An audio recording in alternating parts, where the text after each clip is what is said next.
కుంభం వారికి గనక చూసుకున్నట్లయితే ప్రధానంగా ఇక్కడ పంచమ స్థానంలో కుజబుధుల యొక్క కలయిక, అష్టమంలో శుక్రుడు నీచ.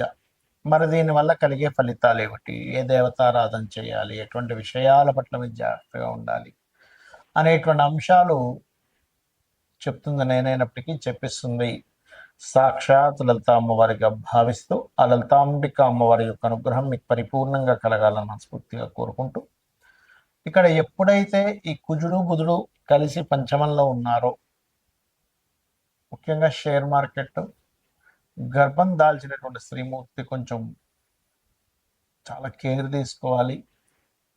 మరియు తాతగారు ఆస్తి విషయంలో కూడా కొంత తెలియకుండానే కొన్ని ఘర్షణలు, కొన్ని స్ట్రెస్ అనుకోండి, ఆ డాక్యుమెంట్స్ విషయంలో అది ఉంటుంది.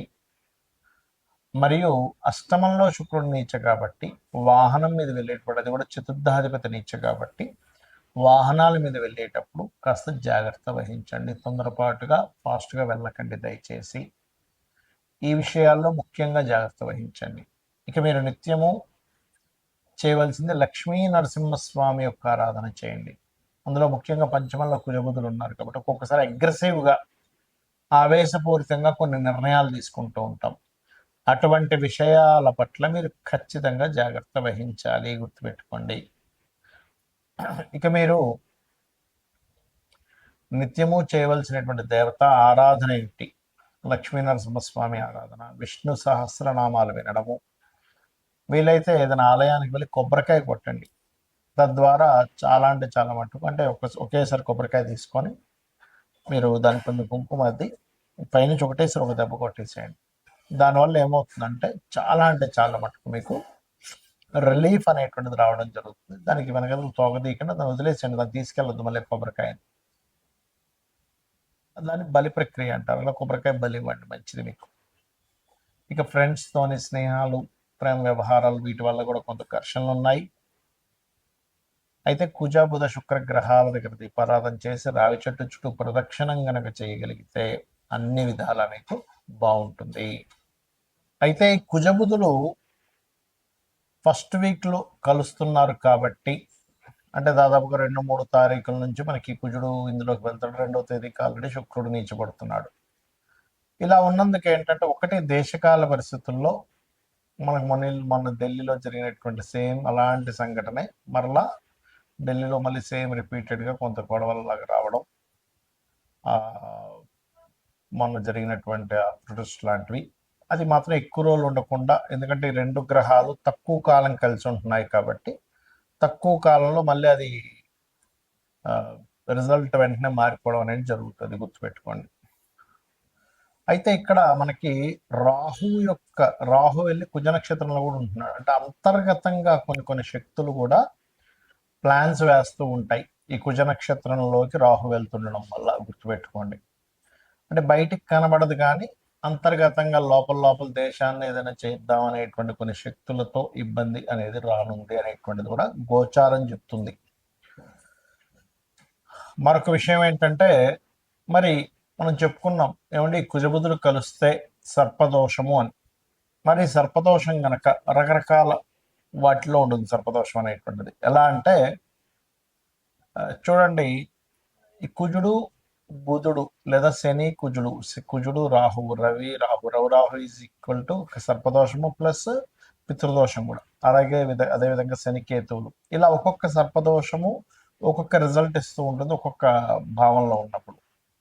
మీకు పర్టికులర్గా కుజబుధులు సర్పదోషం ఉన్నప్పుడు ఏమవుతుందంటే, ఎవరికైనా పర్సనల్ చాట్లో ఉన్నప్పుడు రిలేషన్స్ మీద దెబ్బ కొడుతుంది అది. అంటే రిలేటివ్స్తో ఎప్పుడూ కూడా ఏదో ఒక గొడవ, ఏదో ఒక ఘర్షణ, రిలేషన్స్ సరిగ్గా ఉండలేకపోవడం, మీరు బాగున్న అవతల వాళ్ళు బాగోకపోవడం, అవతల వాళ్ళు బాగున్న మీలో ఏదో తెలియని ఒక ఘర్షణాత్మకమైనటువంటి స్థితి కలగడం అనేటువంటిది ఇస్తూ ఉంటుంది. అయితే ఇది ఒక్కొక్క భావంలో ఉంటే ఒక్కొక్క రిజల్ట్ ఇస్తూ ఉంటుంది, గుర్తుపెట్టుకోండి. రాశిలో ఉన్నదనుకోండి, ఒకవేళ వీళ్ళకి చర్మ వ్యాధులు రావడము, లేకపోతే ఒళ్ళంతా ఒక రకమైన బాడీ పెయిన్స్, ఇలాంటివి ఇస్తూ ఉంటుంది సర్పదోషం, కుజబుధుల కాంబినేషన్.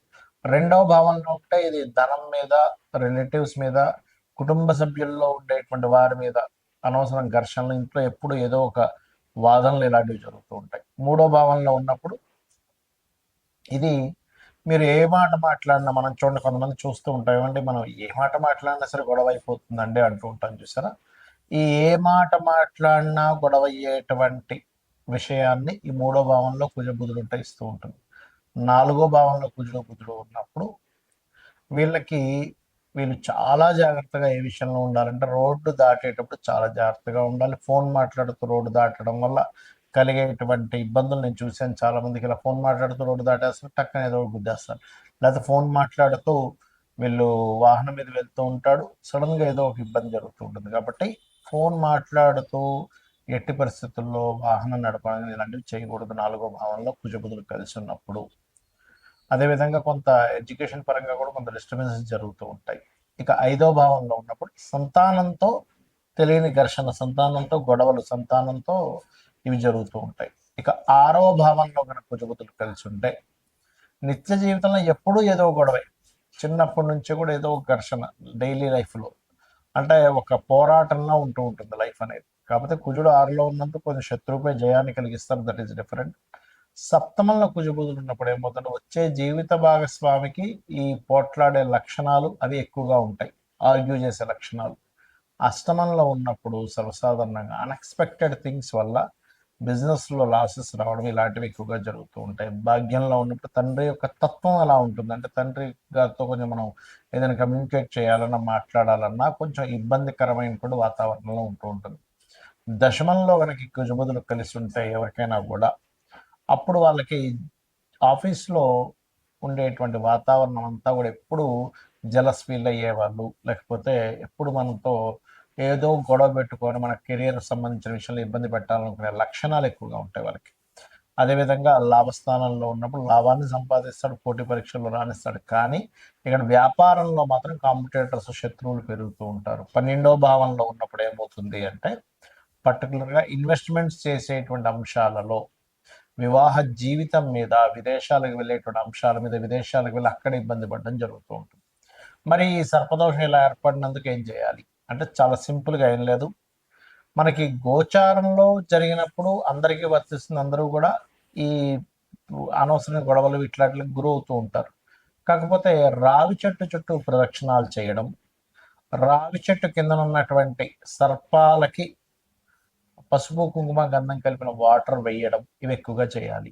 ఇవి గనక చేసినట్లయితే ఖచ్చితంగా అనవసరమైన గొడవలు, చర్మ వ్యాధులు, లేకపోతే ఫ్రెండ్స్తో వచ్చేటువంటి మోసాలు, ఫ్రెండ్స్ వల్ల కలిగేటువంటి ఫలితాలు ఇట్లాంటివన్నీ కూడా చాలా అంటే చాలా మటుకు తగ్గుతాయి. అయితే ఇక్కడ ఈ కుజబుధులు కలిసి ఉన్నప్పుడు ఉండే ఒక ప్లస్ ఏంటంటే వీళ్ళకి మంచి వాగ్దాటు ఉంటుంది, మంచి వాయిస్ ఉంటుంది, చాలా బాగా సమర్థవంతంగా ఆర్గ్యూ చేయగలుగుతారు, ఎక్కడ కూడా వెనక్కి తగ్గరు.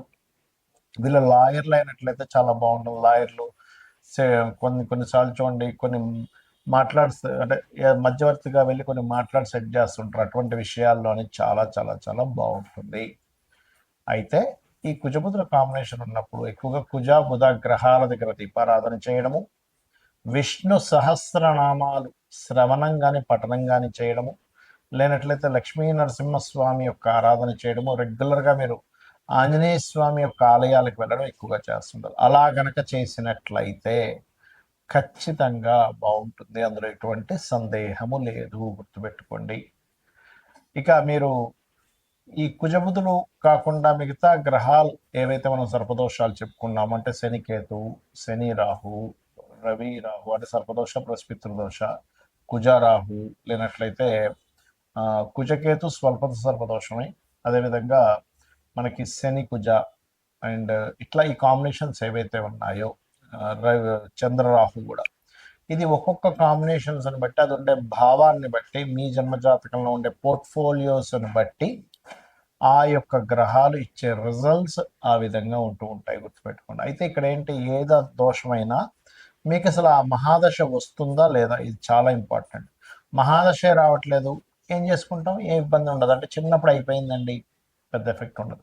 ఎప్పుడో 100 ఏళ్ల తర్వాత వస్తుంది, ఎఫెక్ట్ ఉండదు. ఇది గుర్తుపెట్టుకోండి. శ్రీమాత్రే నమః.